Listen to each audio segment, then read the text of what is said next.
Now, plans to trial a new low traffic neighbourhood, or LTN, have been approved by Greenwich Council.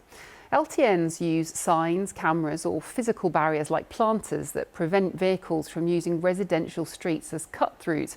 Recent research from the University of Westminster found positive benefits from them, which grow over time. But for some, they are still controversial. Alice Bandler has more. The Blackwall Tunnel's southern approach is notorious. This is it at a very quiet time, and still there are queues ahead of the river crossing. Like many local authorities in London, Greenwich Council has a net zero target. It wants to be carbon neutral by 2030, and it says that almost a third of emissions in this borough are transport related. So a key part of the transport strategy is to reduce car journeys by 40%.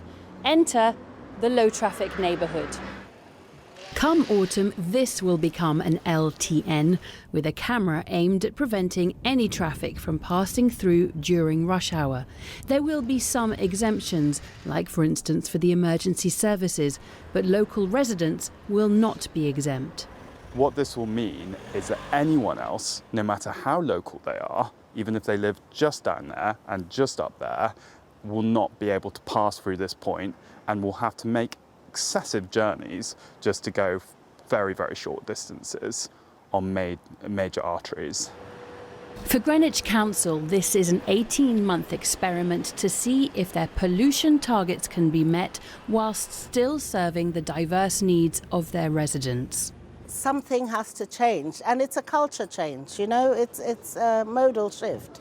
What do you say to the people living on those main arteries, people living on the South Circular, for example, who already have a lot of pollution? Presumably you're just increasing the pollution on the main roads. Well, to start with, the evidence doesn't show that.